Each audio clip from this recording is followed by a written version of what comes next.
اور اس کے ساتھ کچھ دن ایسے ہی گزار لوں۔ میں اپنے جذبات پر قابو پاتے ہوئے جمال سے وعدہ کر بیٹھی تھی کہ میں اس کا یہ سچ کسی کو نہیں بتاؤں گی۔ ہم دونوں میاں بیوی تھے اور اب یہ میرا فرض تھا کہ اس کے ہر عیب کو دنیا کی نظر سے چھپا لیتی۔ میں ویسے بھی اپنے ماں باپ کی ایک سعادت مند بیٹی تھی اور اب مجھے اپنے شوہر کی فرما بردار بیوی بننا تھا۔ جمال تو بستر کے ایک طرف کروٹ بدل کر سو گیا، لیکن میں ساری رات جیسے کسی جلتے ہوئے انگارے پر بیٹھی رہی تھی۔ جب سے شادی کی تیاریاں شروع ہوئی تھیں، میری سہیلیوں نے مجھے طرح طرح سے چھیڑا تھا اور شادی کی رات کو لے کر مجھ سے اتنی باتیں کہی تھی کہ میرے دل میں بھی بہت سے جذبات جاگ اٹھے تھے۔ ہر عورت کی طرح میں بھی اس رات پر اپنے پیا کا ساتھ چاہتی تھی، اور جمال کو دیکھنے کے بعد تو دل میں جمال سے ملن کی چاہت اور بھی بڑھ گئی تھی۔ میری بھی کچھ جنسی اور جسمانی ضروریات تھیں جن پر بند باندھنا میرے لیے مشکل تھا، لیکن جمال کی عزت کی خاطر میں نے اپنے ہونٹ سی لیے تھے۔ میرا چہرہ جو جمال کے آنے سے پہلے پر رونق اور شاداب تھا، اب وہ پوری طرح بجھ گیا تھا۔ میں نے خود ہی اپنے زیورات اور لباس تبدیل کیا اور بیڈ کے سرہانے سے ٹیپ لگا کر بیٹھ گئی۔ ایک اداسی اور مایوسی نے میرے وجود کا احاطہ کر لیا تھا۔ سہاگ رات کا ایک ایک لمحہ میرے لیے قیامت سے کم نہیں تھا۔ میں نے ایک نظر سوتے ہوئے جمال پر ڈالی تھی جو مجھے اپنے سچ سے آگاہ کر کے پرسکون نیند سو گیا تھا۔ صبح کی سفیدی پھیل رہی تھی، لیکن میری آنکھوں میں سرخی کے ڈورے تھے کیونکہ میں رات بھر سو نہیں سکی تھی۔ صبح ہوتے ہی میری نند میرے کمرے میں آئی اور کہنے لگی، آپ کے گھر والے رسم کے مطابق آپ کو لینے آنے والے ہیں، آپ جلدی سے تیار ہو جائیں۔ میں بجھے ہوئے دل کے ساتھ اپنی نند کی بات سن کر تیار ہونے کھڑی ہو گئی۔ جمال سو کر اٹھے تو مجھے تیار ہوتا دیکھ کر کہنے لگے کہ جزا میری عزت رکھ لینا، تم میری بیوی ہو اور یہ تمہارا فرض ہے۔ میں نے اس بات میں سر ہلا کر جمال کو مطمئن کر دیا تھا اور جمال بھی شاور لینے کے لیے چلا گیا۔ تھوڑی ہی دیر میں میری نند نے آ کر بتایا کہ میرے گھر والے آ گئے ہیں اور وہ نیچے میرا انتظار کر رہے ہیں۔ میرا کمرہ اوپر والی منزل پر تھا۔ اپنے گھر والوں کی آمد کا سن کر میں فوراً ہی سیڑھیاں اتر کر نیچے چلی آئی تھی۔ میرے گھر والے ناشتہ لے کر آئے تھے اور واپسی پر وہ مجھے اپنے ساتھ لے جانا چاہتے تھے۔ ناشتے کے نام پر میرے حلق سے ایک لقمہ بھی نہ اتر سکا۔ کچھ ہی دیر میں جمال بھی تیار ہو کر نیچے آ گیا۔ جمال سب سے بہت اچھے سے ملا اور اس کے بعد میں اپنے ماں باپ کے ساتھ اپنے گھر واپس آ گئی۔ میری بہنیں میرا انتظار کر رہی تھیں اور میری سہیلیاں بھی میرے گھر میں موجود تھیں۔ میری سہیلیاں مجھے لے کر میرے ہی پرانے کمرے میں چلی آئیں اور اب وہ مجھ سے بہت سے سوال پوچھ کر مجھے تنگ کر رہی تھیں۔ وہ جمال کے متعلق بہت سی باتیں پوچھ رہی تھیں اور ساتھ ساتھ کل رات کو لے کر مجھے پوری طرح کرید رہی تھیں، لیکن میرے پاس انہیں دینے کے لیے کسی سوال کا کوئی جواب نہیں تھا۔ میں نے بہت مشکل سے یہ کہہ کر انہیں اپنے کمرے سے نکالا کہ میں بہت تھکی ہوئی ہوں اور مجھے نیند آ رہی ہے۔ میری اس بات پر وہ شور مچاتی ہوئی کمرے سے باہر نکلی تھی۔ ان کے جاتے ہی میں نے کمرے کا دروازہ بند کر دیا اور اپنے تکیے میں منہ چھپائے رونے لگی تھی۔ میں اپنے دل کی بات کسی سے نہیں کہہ سکتی تھی، لیکن میرا دل بہت زیادہ غمزدہ تھا اور میں اندر ہی اندر گھٹ رہی تھی۔ میں سارا دن اپنے کمرے میں بند رہی اور سب یہی سمجھتے رہے کہ میں اپنی نیند پوری کر رہی ہوں، اس لیے کسی نے مجھے پریشان بھی نہ کیا۔ شام ہوتے ہی جمال مجھے لینے کے لیے آ گئے تھے اور میں بنا کسی کو کچھ بتائے جمال کے ساتھ واپس اپنے سسرال چلی گئی تھی۔ میں نے اس راز کو ہمیشہ کے لیے اپنے سینے میں دفن کر لیا تھا۔ جمال راستے میں مجھ سے باتوں باتوں میں پوچھ رہے تھے کہ میں نے کسی کو کچھ بتایا تو نہیں۔ میں نے ان سے کہا کہ وہ مجھ پر یقین رکھ سکتے ہیں۔ یہ سن کر جمال خاموش ہو گئے تھے۔ دن یوں ہی بوجھل بوجھل گزر رہے تھے۔ میں نے جمال کا پورا گھر سنبھال لیا۔ میں سارا وقت گھر کے کام کاج میں مصروف رہتی اور رات کو جب جمال گھر لوٹتے تو جمال کو دیکھ کر میرے دل میں عجیب سی آگ جل اٹھتی۔ میرے ہوتے ہوئے بھی وہ میرے نہیں ہو سکے تھے۔ ہم دونوں کے درمیان آج بھی پہلے دن جیسا فاصلہ قائم تھا اور اسی بات نے مجھے بہت ڈسٹرب کر دیا تھا۔ میں بس گھر میں ایک ملازمہ بن کر رہ گئی۔ میری ساس اور نند کی بھی اپنی ہی زندگی تھی۔ وہ مجھے گھر کے کام سونپ کر مجھ سے غافل ہو گئی تھی۔ جمال کبھی کبھی مجھے ٹوٹتا ہوا دیکھتے تو وقتی طور پر میرا ہاتھ تھام کر مجھے تسلی دیتے کہ وہ جلد ہی ہمارے راستے الگ کر دے گا۔ اب پھر میں کسی اچھے انسان کے ساتھ اپنی زندگی کا نیا آغاز کر سکوں گی۔ لیکن جمال کی اس بات سے مجھے کوئی فرق نہیں پڑتا تھا، کیونکہ مجھ پر تو طلاق یافتہ کا دبا لگ جانا تھا، اور اس کے بعد میری دوسری شادی بھی شاید اتنی آسان نہ ہوتی۔ ہماری شادی کو 2 مہینے گزرے تھے کہ ایک عورت اپنی بیٹی کو لے کر ہمارے گھر چلی آئی، اور اس نے ایک ایسی بات کہی جسے سن کر میں دنگ رہ گئی۔ وہ عورت جمال سے کہہ رہی تھی، تمہیں میری بیٹی سے شادی کرنی ہوگی، نہیں تو میں تم پر کیس کروا دوں گی۔ جمال نے اس عورت سے کہا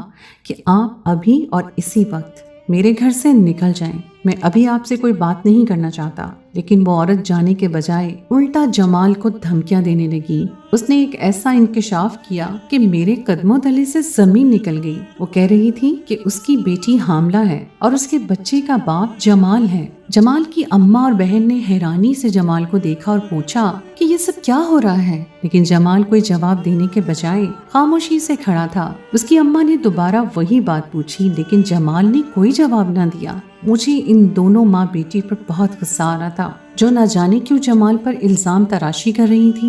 جب اس لڑکی کی ماں نے بدتمیزی شروع کی تو مجھ سے برداشت نہ ہوا، اور نہ چاہتے ہوئے بھی میں نے وہ سچ سب کے سامنے بیان کر دیا جسے میں نے اتنے دنوں سے اپنے سینے میں چھپا رکھا تھا۔ جیسے ہی میں نے سب کے سامنے یہ کہا کہ جمال ایک نامرد ہے جو کبھی باپ نہیں بن سکتا، وہ تو کسی عورت کے ساتھ تعلق بھی نہیں بنا سکتا، تو کوئی لڑکی کیسے اس کے بچے کی ماں بن سکتی ہے؟ میری بات سن کر جمال کی ماں حیران رہ گئی تھی، اور وہ حیران نظروں سے کبھی مجھے اور کبھی جمال کو دیکھ رہی تھی۔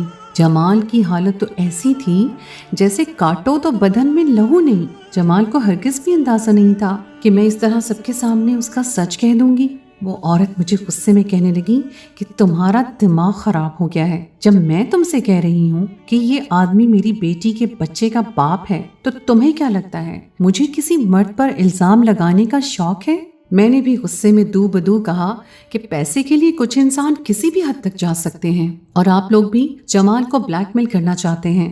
جا کر اپنی بیٹی کا ٹیسٹ کروائیں اور پتہ کریں کہ اس بچے کا باپ کون ہے۔ جمال جیسے سیدھے سادے انسان پر الزام لگا کر آپ کو کچھ حاصل نہیں ہونے والا ہے۔ وہ کہنے لگی کہ اگر ایسی بات ہے تو اسے کوئی اعتراض نہیں ہے۔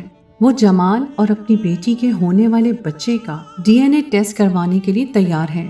دودھ کا دودھ اور پانی کا پانی ہو جائے گا۔ میں نے کہا کہ ٹھیک ہے، لیکن یہ بات سن کر جمال کہنے لگے کہ تمہارا دماغ خراب ہو گیا، میں کسی کے کہنے پر کیا اپنی صفائی پیش کرنے کھڑا ہو جاؤں گا؟ میرا اس لڑکی اور اس کے بچے سے کوئی تعلق نہیں ہے، اور مجھے اس بات کے لیے کسی ٹیسٹ کروانے کی بھی کوئی ضرورت نہیں ہے۔ جمال کی ماں تو خاموشی سے ایک کونے میں کھڑی تھی، اور اس نے کسی بھی بات میں دوبارہ کچھ نہیں کہا تھا۔ وہ تو میرے منہ سے یہ سن کر ہی ہکا بکا رہ گئی تھی کہ اس کا بیٹا نامرد ہے۔ میں نے جمال سے کہا کہ اپنی بے گناہی ثابت کرنے کے لیے آپ ٹیسٹ کروائیے اور ان ماں بیٹی سے اپنی جان چھڑوائیں۔ میری زبردستی کرنے پر جمال نے نہ چاہتے ہوئے بھی ٹیسٹ کروا لیا، اور جب اس ٹیسٹ کی رپورٹ آئی تو میری روح فنا ہو گئی، کیونکہ وہ بچہ تو واقعی جمال کا تھا۔ میری سمجھ نہیں آ رہا تھا کہ جب جمال ایک نامرد تھا تو وہ ایک بچے کا باپ کیسے بن سکتا تھا۔ میں جمال کے ساتھ ہاسپٹل گئی تھی اور رپورٹ میرے ہاتھ سے چھوٹ کر گر گئی تھی۔ مجھے اپنی آنکھوں پر یقین نہیں آ رہا تھا۔ اس لڑکی کی ماں نے جمال سے کہا تھا کہ اگر وہ فوراً اس کی بیٹی سے نکاح نہیں کرے گا تو وہ جمال کے خلاف رپورٹ درج کروا دے گی۔ جمال کے چہرے کا رنگ پیلا پڑ گیا تھا۔ میں نے جمال کو گریبان سے پکڑ لیا۔ میرے دل میں بہت سے سوال مچل رہے تھے، میری آنکھوں سے مسلسل آنسو بہ رہے تھے، اور میں جمال سے چاہتے ہوئے بھی کچھ پوچھ نہ سکی۔ وہ لڑکی جو جمال کے بچے کی ماں بننے والی تھی میرے قریب آئی اور کہنے لگی کہ آپ جو سچ جاننا چاہتی ہیں وہ میں آپ کو بتا سکتی ہوں، کیونکہ جمال جیسے کمصرف شخص میں اتنی ہمت نہیں ہے کہ وہ سچائی کا سامنا کر سکے۔ اس لڑکی کا نام ردا تھا اور وہ جمال کے ساتھ اس کے دفتر میں کام کرتی تھی۔ جمال کو ردا سے محبت ہو گئی تھی اور جمال اس سے شادی کرنا چاہتا تھا۔ ان دونوں کی محبت ہر حد پار کر چکی تھی اور وہ دونوں شادی کے بغیر ہی ایک دوسرے کے ساتھ تعلق قائم کر بیٹھے تھے۔ جمال نے ردا سے وعدہ کیا تھا کہ وہ ہر حال میں ردا سے شادی کرے گا، اس لیے ردا نے بہت سا وقت اس کے ساتھ گزارا تھا۔ لیکن جب جمال نے اپنی ماں کو اپنی پسند سے آگاہ کیا تو جمال کی ماں نے یہ کہہ کر صاف انکار کر دیا کہ وہ جمال کی شادی اپنی برادری میں ہی کریں گی۔